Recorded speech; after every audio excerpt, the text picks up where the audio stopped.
Welcome students. We are going through the second unit and we saw about the masonry structures and we saw about the timber and we saw what is a tree, what is the classification of timber, what is timber, what is wood, what is lumber, and also we saw about the seasoning of timber and what are the properties of the timber, characteristics of timber, everything we saw, and what is the defects that is there in timber. Due to the defects only we are not using the timber. Okay. Now we will be seeing the alternate, that is a galvanized iron and fiber reinforced plastic, this one. Already we have seen about the aluminum in the first unit, so we are not going to touch that one. The next class we will see about the steel. Okay. So what is the main thing? Galvanization. Galvanization, all of you know, it is galvanized steel is the to prevent corrosion. Corrosion is a very bad, it is a very phenomena which eats the iron process. So corrosion and repair of corrosion damage are multi-million-dollar problem all over the world, not only here in India, all over the world. That problem is a very major problem and never be completely eliminated. Utilizing adequate corrosion protection system in harsh environment and elastically it will reduce the cost. Okay, so actually already if one corrosion is started, then we can't stop it. Okay, it will go on increasing. Only thing is that we can inhibit the corrosion. We can bring the rate of corrosion can be brought down. So what is the manufacturing process? Or the galvanizing process. Okay, it is not the manufacturing process of steel. It is the galvanizing process. So planning and design, how much we have to galvanize, what is the where we are going to adopt everything. The second one, it is a raw material, what is needed. That is main raw material, it is a zinc. Okay. So some countries they use zinc like this also. Okay, but here we are using zinc with C only. Fabrication, then hot dip galvanization, that is the actual process, and the quality and testing, and we will be bunding and loading the steel. So how we are going for? First thing is the planning was. So what is the planning means? For what project we are going for? So if I am going for a project with the coastal areas, then there will be definitely the attack of salt will be much more. So I have to go for the galvanized steel, right? Or where the steel is used having so much of moisture content.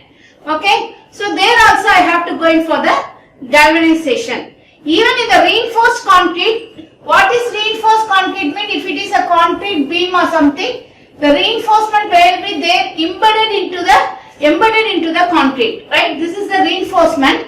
So actually, if this cover is having a problem, this concrete with reinforcement, we call it as a reinforced concrete. If it is going to be adopted in some adverse areas like coastal areas or where in the acid areas and everywhere, then we have to go in for use with the galvanized steel. The design experts develop innovative, construction friendly and cost effective designs. How to go in for the galvanization? The first they will plan, right? They will plan that what should be the innovative thing that we can adopt, what will be the cost effective thing. For this purpose we are going in for. Sometimes they will tell that the galvanized what we are giving is not sufficient for the building, so for the usage, then they have to go for innovative things. After planning and designing the thing, the next step they go for the production of the raw material. You can see these are the raw materials that are there.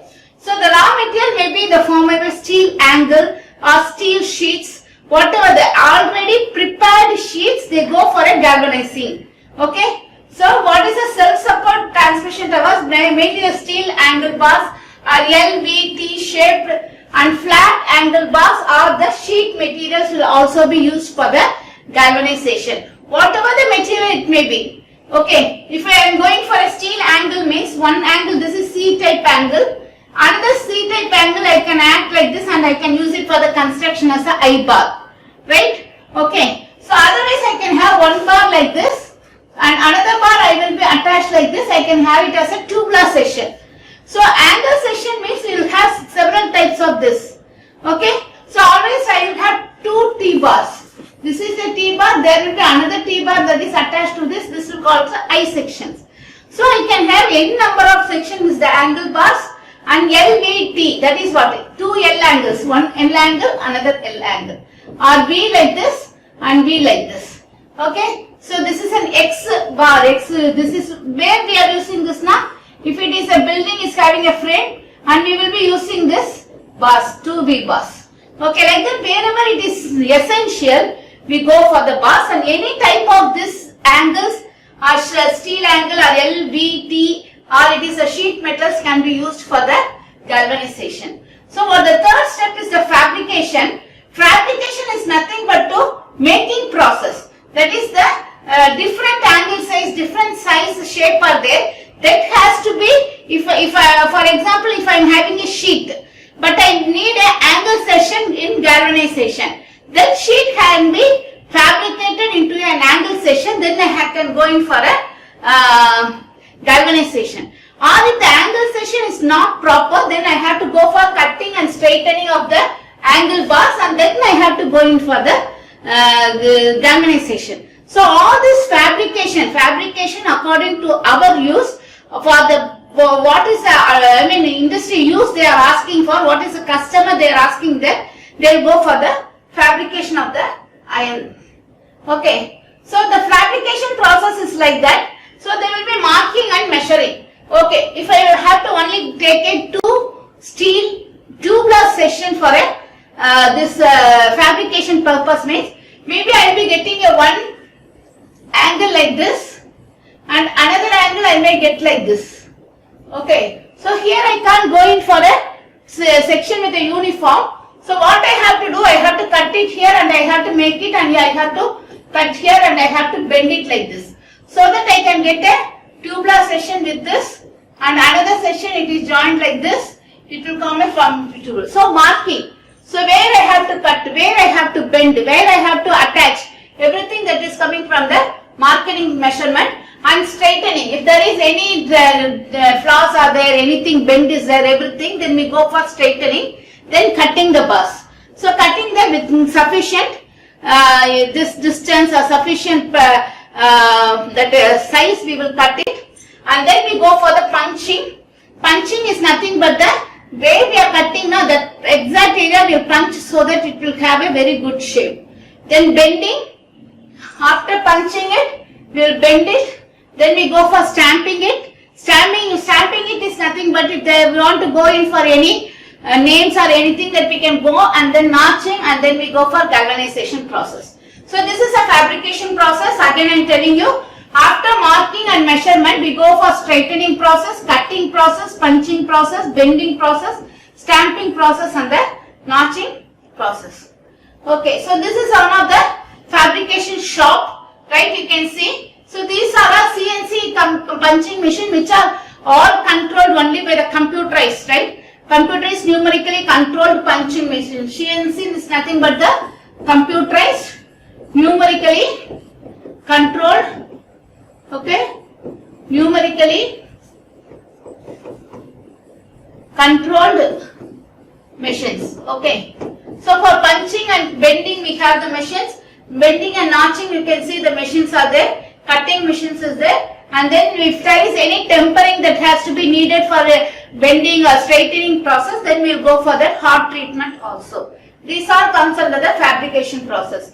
So the next we are going for the what is the galvanization. Actually, it is a dipping of the steel in a zinc bed, right? Formerly what they will do now, they will spray this zinc, along with the zinc, molten zinc, they will spray in the steel rod and other things, but it is not found so much of effective. So what they have done is that they are dipping into the molten zinc bath and held there until the temperature of the steel equilibrates with that of the bath. Okay, so how much time they will be dipping into it? I repeat again, the steel is dipped in the molten zinc bath and it is held there in the thing until the temperature of the zinc is temperature of the bath and the steel is almost equal. Then they will take it out and they go for a drying process. Mostly the temperature of the molten bath is around 460 degree centigrade. That much heat is required, so the zinc will be in the molten state. It will be attached very clearly with the rod. So Zn plus O2 gives you 2 ZnO, or ZnO plus this 2 in 1 ZnO combines with CO2 form ZnCO3. So it will prevent the corrosion process. So it is what is the main definition for galvanization process is the process of applying a protective zinc coating on iron or steel by passing the metal through a molten bath of zinc. Okay.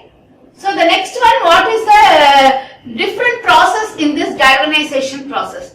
The first is degreasing. What is it means? The steel may contain some dirt, everything that is attached to that rod. So we have to remove that one. That is called as degreasing. So for that, what we will do now, we will be dipping that in a hot alkali solution to remove contaminants. What are the contaminants that will be there? Dirt will be there, grease will be there, painting materials will be there, oil will be there. All these things will be removed by the degreasing process. The next one, after that, rinsing. Rinsing is cleaning with water. So this alkali will be removed by washing through the water. Okay. So it will be a degreasing, rinsing process. The third one is the pickling process. Pickling is nothing but it is dipped into the acid. Okay. So already if there is any rust is there, already if there is any corrosion has started also, for removing that one they will have the HCl dipped into that process. Even the freshest steel also they will dip into this process. This process is called pickling process. This process is very important in the steel manufacturing also. The next one, it is the rinsing process. This HCl will be again removed with water. Alkali or acid, when it is passed through water, the alkali or acid will be made to neutral. Okay, so it is passed with water. Then when it is fluxing. Fluxing is nothing but the zinc ammonium chloride is applied to remove the oxides, so that further oxides will not be there, so that the oxidation process will not take place. Corrosion is mainly the oxidation process because it absorbs moisture, oxygen from the atmosphere, and it is converted to the corrosion process, rust. So it is the thing, and the oxides on the surface of the steel and promotes the bonding of zinc. One thing is that it prevents the oxygen from entering into it. Next thing is that it promotes the bonding of zinc. The next one, it is the zinc bath. So the zinc bath is where the material or the metal will be immersed into the zinc bath, and it will be kept there such that the temperature of that material and temperature of the zinc bath will be the same. After that, it will be taken and it will be cooling, and then we go for testing and inspection. Then it will be packed and it will be transported for the use. For example, so this is a greasing process. So greasing process is nothing but the removal of dirt, oil, grease, paint, everything. Then it is taken and it is dipped in the water, removed thoroughly. This is called a rinsing process, by which the alkali that is there in the steel will be removed. Then the pickling process, what is added? HCl will be added. Here the water is added to clean. Okay. After HCl added, it removes all the oxides, and also if there is any rust in that is also will be removed. Then again it is rinsed in water. Okay, so that the acid will be removed. Then it is flux solution, is zinc chromate solution which added to remove the rust and also have a very good bonding, and also it prevents the oxygen from entering into it. Then it is dried. After proper drying, it is taken to the zinc bath. In the zinc bath, what happens? The molten zinc is there in that, and the material will be dipped into it until the temperature of this zinc bath and the steel will be there. Here around 460 degrees centigrade temperature is there, and then it is cooled and it is taken for the inspection and the packing. So this diagram you have to draw when they are asking about this galvanized steel. This gives you the exact diagram what is happening. So this is an industrial process by which you can see that a material is taken and it is immersed in the zinc bath, why I am showing this, whatever the big the material it is, we can easily go in for the galvanization process. I said this is a fabricated material, so you can see all fabrications, welding, everything is there which they are taking, and proper care has to be taken because it is 460 degrees centigrade. You can't just put it like that. So they have kept all the chains in order to put it easily down. Okay. So the next one, it is a quality checking. So two properties of coating: closely scrutinize or coating, appearance and thickness. This zinc galvanized zinc coating will give you one more advantage, is that the shining, the luster will be very good, and the bond between the old and the zinc galvanized will be good. A variety of simple physical and laboratory tests may be performed to determine the thickness, uniformity, adherence and appearance. After all these things, this is taken and it is bundled and it is loaded. Either a sheet like this or bundled, or a rod or a tubular structures. You can see any number of structures, right? A tubule, a rod, or it is properly it is packed and it is taken. Okay, you can see that it is packed and it is transported. Again, we'll see about the roofing sheets. Okay, so galvanized iron and aluminum iron are mainly used as a roofing sheet. And at the end of this class, we will see what is the difference between the galvanized iron sheet, AI sheet, aluminum sheets, and the asbestos sheets. These are some of the sheets we can see. Nowadays, these galvanized iron sheets are very prominent because, as I already told you, asbestos is having some fiber problem which will be falling into the persons who are residing there, and the research has shown that 20 years if I am going to reside under an asbestos sheet, we will be getting a cancer. Okay, so they are removing the asbestos and they are going in for the GI sheets.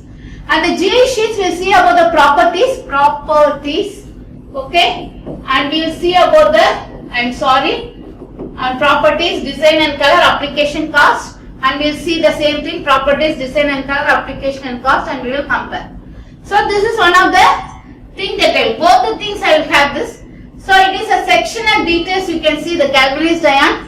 It will have a 146 between the center to center spacing, and the height it will be 48 mm so that it can rest freely, and also one sheet can be easily kept like this. Above another sheet, the sheet may be kept like this, and it can be screwed, right, and it can be fixed with one another. Detail a side lap corrugated sheet is also there. So it is around 44.45 mm should be there, so that the bondage between these two sheets will be good for weathering condition, for rain, sun, everything it can be laid. So overall the length of one sheet will be 1.405 meters to 1.01 meters, right? It can be laid like this.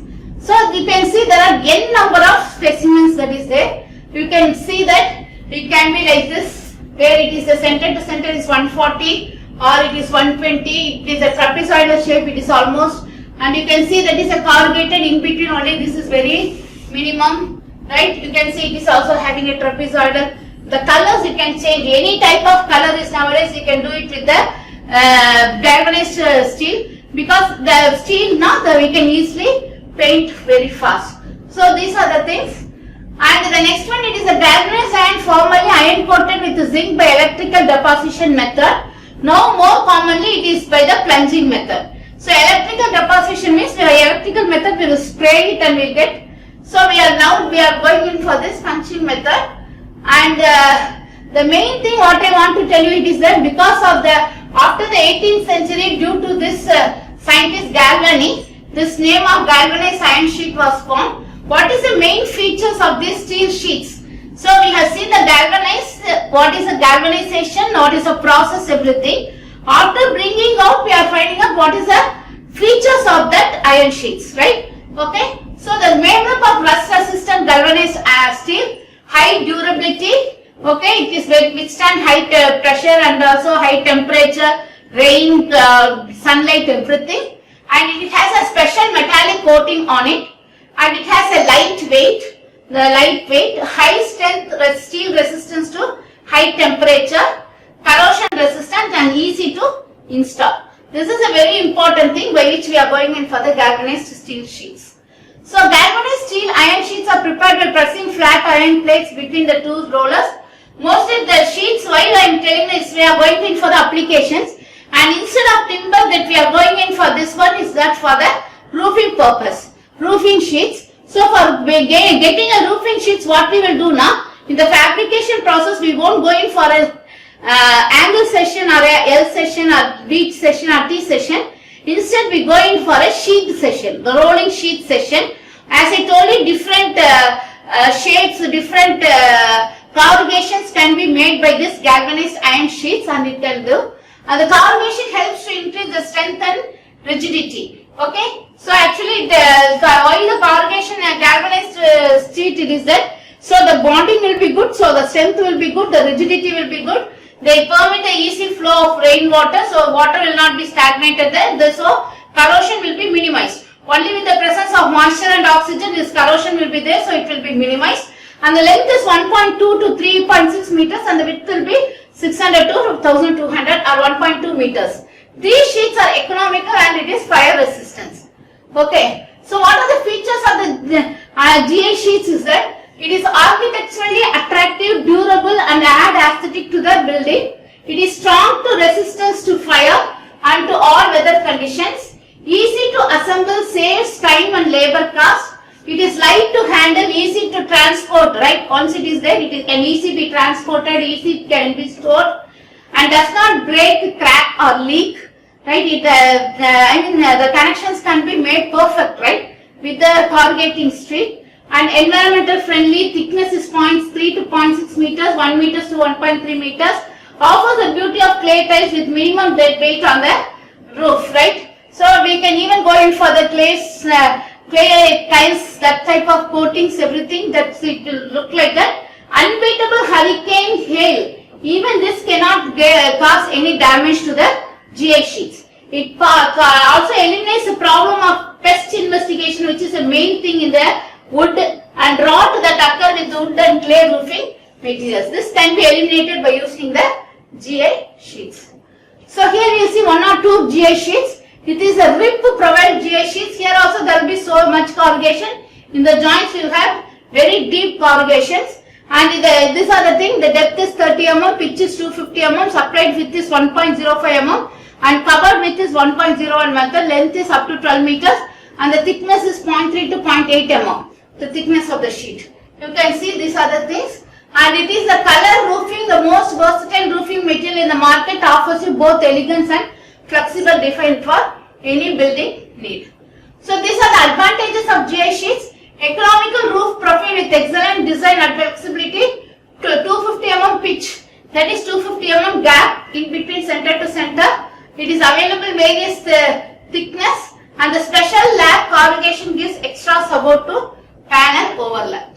So now I will show you what is the difference between the three sheets. One is asbestos sheet, the next one GI sheets and aluminum sheets. Okay. So the asbestos sheets is breakable and requires more care to handle.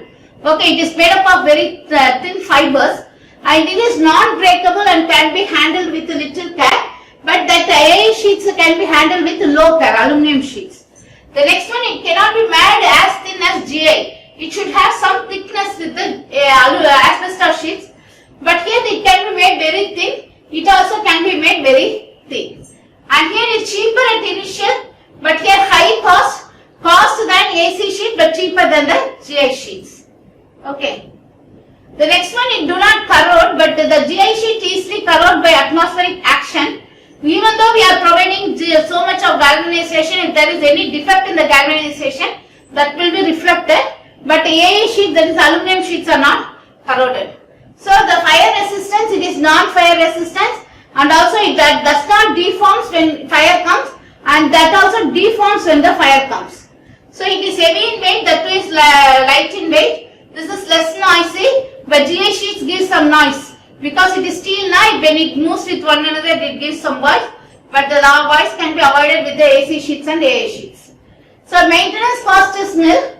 But if there has to be periodic painting has to be done. 25-30 years without maintenance can be there. Not affected by acids. This is affected by acids and ferns in some process, but that also gets affected. It is soundproof, it is not. That is noise level we have seen. Okay. So the next one is the clip lock profile. This is another type of GI sheets. So you can see this type of lock will be able to lock the two materials. When the one sheet is compact, the other sheet will be there now. So easy to lock, easy to come out, and we can screw it very easily. Okay. So next I will show you the installation process. Here you can see this is a commercial application of the RIP things. Airports, shopping malls, hotels, healthcare centers, retail store, everywhere we are using this GI sheets nowadays. Okay. Airports, shopping malls, hotels, healthcare centers, retail store, laboratories and warehouses, we are using the GI sheets. Okay. So the next one you can see the installation procedure. We are taking a GI sheets, we are placing it one after another such that the GI sheets will be like this. One sheet is like this, the next sheet will be like this, and the joining will be easily, it will be connected with one another, right? You can see one person can handle all these things. Okay, so this is the installation procedure. The next we will be seeing about the fiber reinforced plastics, or we call it as a fiber reinforced polymers. The fiber reinforced polymer composite are defined as a matrix of polymer material that is reinforced by fibers or reinforcing materials. So asbestos is one fiber. You have seen about polymeric fibers, glass fibers, steel fibers, so many types, basalt fibers, so many types of fibers are there. Okay, so that will be added, we can be mixed with the resins and plastics. We call it as a fiber reinforced plastics, or we call it as a fiber reinforced polymers, because a polymer is necessary to bond the fibers together. Okay. So it is a composite material made up of polymer matrix reinforced with the fibers, and the fibers are usually glass or carbon fibers or aramid or basalt. Okay. Glass is used, aramid is used, basalt is used, carbon is used, and even some other scissor fibers are also low cost membranous nowadays also they are used. So it is referred to the fiber reinforced polymer made up of tampered matrix and the fiber particles. Okay. So here the polymer is generally manufactured by step growth polymerization, that is addition polymerization, and when it is combined with other materials like resins and other things, the material property will be different. When it is mixed with fiber, the tensile and the ductile property can be exhaled, right? The next one, it is the composite plastics, refers to those types of plastics that results from the bonding two or more homogeneous properties to derive a final product with certain desired material and mechanical properties. Okay. So what are the classification? It is mainly because the fiber may be reinforced, it can be used as a particle that is reinforced, the fiber particles, or it can be structural members, right? As like that of a sheet, where so many fibers, particles, and this will be, and it will be made as a mat, right? For example, if there is a beam is there now, one beam, this we call it as a beam, and if there is any crack is there, therefore to repair it, what we will do, we will make a mat and we will wrap over it. There's glass fiber, carbon fiber, everything that we are doing in the civil, so which will give an additional strength. Okay, so this is we are using. And the next one, it is the category is a mechanical enhance the strength and elasticity of the plastic. The original plastic material without fiber reinforcement is called as the matrix, and when it is relatively weak, but when it is mixed with the fibers and the epoxy resin or the polymers, it gives a very good strength. Okay. So what are the factors that affects the FRP or fiber reinforced polymers? The number one is the fiber length and the orientation within the fibers. Okay, so this I can take it. Sometimes I can have the fiber length like this. Okay, so this is one type of placing the fiber. Another type, placing the fibers, I can take it as a mat shape. One like this. Okay, the other fibers that I can make it is like this. So it is a mat shape, right? Mat shape. Okay, this is a mat shape. Even some types I have the fibers like this. It will be some that is not a continuous fibers. Okay, this is having different properties. Sometimes even move the fibers in a diagonal sheets. So which type is that? The length and orientation. This is very weak compared to that because it has both the direction, it will have strength. So comparing to this will be very weak. Like that I can have which fibers, which depends upon the orientation of the fibers, the length is there. The factors affect. The second one is the mechanical properties of both fiber and the matrix. So fibers and also what is it holds, that matrix, right? So both the things, as I told you already what is a matrix, I will tell you once again. The original plastic material without fiber reinforcement, we call it as the matrix. So the polymer, we call it as a matrix. So the material with which we are mixing the fiber, we call it as a matrix. So both fiber and matrix should have a very good property so that it will reflect in the FRP also. Their volume related to one another. So this we call that is the volume to diameter ratio. In a fiber we going for a volume to diameter ratio. That ratio we call it as the aspect ratio. This aspect ratio is very important. So these three things are very important when we determine the FRP properties. These are some of the fibers that we are using, right? In the toys, in the aeroplanes, in the sheets, in the glasses, even in the manufacturing process, everywhere that we are using the fibers in different things. So the first one we are going to see, this is a glass fiber. Okay, glass fiber is very luster, it is having heavy, it can be easily catchy, everything. But one thing is that when this is drawn to thin wires, the tensile strength of the glass fiber will be much more than the steel. Okay. What is the steel tensile strength? What is the modulus of elasticity of the steel? If you are studying SN now, you can say that modulus of elasticity of steel is 2 into 10 power 5 Newton per mm square. So this is much more. It is given in not 10 power 5, it will be given in 10 power 7. Okay. So the glass fiber depends upon the thin sheet of fibers, that thin drawn of fibers, which is much more. FRP composite materials called glass fiber plastics, popularly known as fiber glass, not as strong as rigid as carbon fiber. It is much cheaper and significantly less brittle. It is very ductile in nature. Okay, where carbon fiber is little bit brittle in nature. Actually, we can go. This is a woven type, right? This is also there. You can see, right?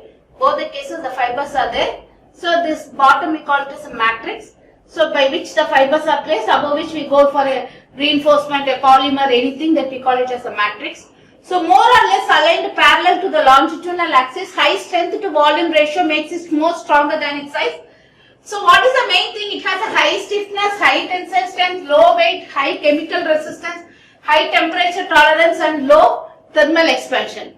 Only one thing that differs is that this is very dark in color, where the fiber that we are glass fiber, it will be very glassy, right? It will be very glassy, it will be very white in color, but here it is dark in color. Okay. So the aramid fibers, the aramid is formed because of this bondage between NH4, right? But these fibers are very strong fibers. It is very heat resistance. Due to this bond, this can be used where the high temperature is used, and they are used in aerospace and military application. But compared to the glass fiber and carbon fiber, these aramid fibers are very costly. Ballistic rated body armor fabric and ballistic composite exert Kevlar and Nomex.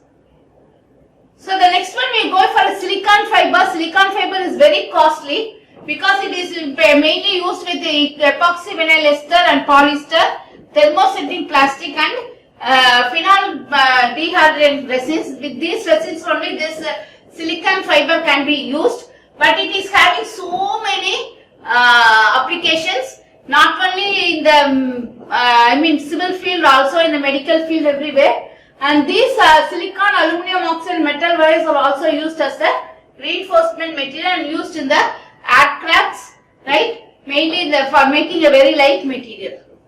And the most important feature is the equidistribution of the particles. Since we saw the fibers, here we see about the particles.